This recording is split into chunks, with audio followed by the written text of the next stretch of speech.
Hey guys, Dan, Warpaint JKU. We're back in the garage, got Warpaint behind me. Here's the deal. You're gonna wanna change this out and watch this video if you need a new crank position sensor. I'm gonna show you exactly how easy it is to do it. And you're also gonna wanna watch this video if you have a rough running Jeep. It's got some miles on it now, 80, 100,000 miles, maybe less, maybe a little more. It's got a little bit of a rough idle, your throttle responsiveness is no longer there, your throttle's cutting out as you're driving down the street, but you're not getting any check engine lights. Let's dive into the Jeep, let's talk about why.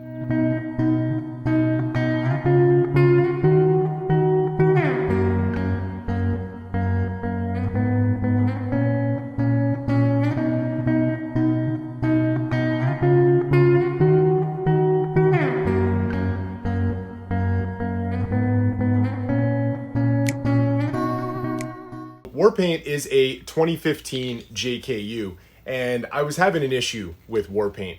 Long time ago, I was driving down the road and the throttle on Warpaint just disappeared. It all of a sudden broke up when I put a slight load on the engine, going up a slight hill. So if you're towing a light trailer, anything like accelerating off of a green light or off of a red light that just flipped green, anything like that, you may wind up noticing that your throttle breaks up and almost cuts out, right? Almost like your foot slipped off the gas pedal. And then it comes right back, but you don't get a check engine light.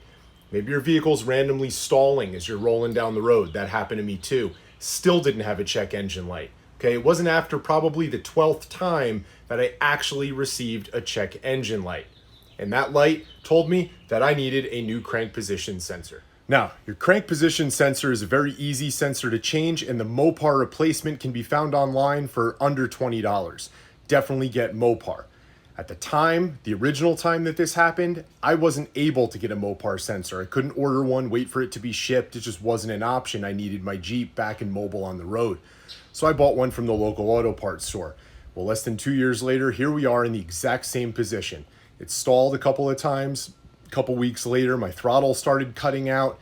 I had a feeling, no check engine lights. I even have a scanner, which I'll make another YouTube video about, that'll even give you soft codes, ones that are logged but don't necessarily cause a check engine light. Even that, it didn't have any soft codes in there. But today, I changed my crank position sensor, and this Jeep gets amazing gas mileage compared to what it used to get. That went up. It's smooth. The throttle responsiveness is back. It shifts nicer. The entire engine runs nicer just by swapping out a sensor that I didn't even have a check engine light for. All right, guys. So without further ado, let's get to it. Okay, so we are underneath the rig. We are looking up. We are on the passenger side. You can see the exhaust right there. And beyond the exhaust, you can see these lines behind it. Those are your transmission cooler lines, okay? You're gonna look for those. Right above those transmission cooler lines, right up here, you're gonna see your crank position sensor. Now on the bottom of that sensor, hidden by this line, there is a 10mm bolt. You're gonna back that bolt out. You're gonna push in the electric clip, pull the clip off, okay, and that can be a little tough to do because it's wrapped in heat protection over there because it's right by your catalytic converter. And you're just gonna pull it out. You may get some oil dribbling down the side of the block. You're just gonna wipe that down, put in the new sensor, put the same 10mm bolt back in, and I like to cover the end of the plug with a little dielectric grease. Now guys, dielectric grease is just something that still conducts electricity, but it helps seal it and keep the moisture out. I do that because I take my Jeep off-road. It's a lot of dusty, dirty conditions. I don't like mud, but if you mud, I would definitely make sure that you put some dielectric grease on that plug. Now, the plug does have a rubber gasket around it. It's made to seal out moisture, but you put that dielectric grease in there, it's gonna make an even better connection and seal out even more moisture than it would without it. But guys, like I said, no check engine light. Giant difference in the way my Jeep drives.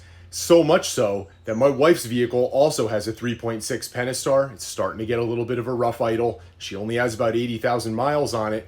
I'm gonna swap her crank position sensor out too, because in my experience, I know that just by swapping that crank position sensor out when it starts to wear and get tired, unless it just fails, okay, you're not gonna get a check engine light. And even if it does just fail, you will get a check engine light, but your vehicle won't even start. Okay, so as it starts to fail, The problem is that that crank position sensor takes an electronic signal and it sends it to the ECU.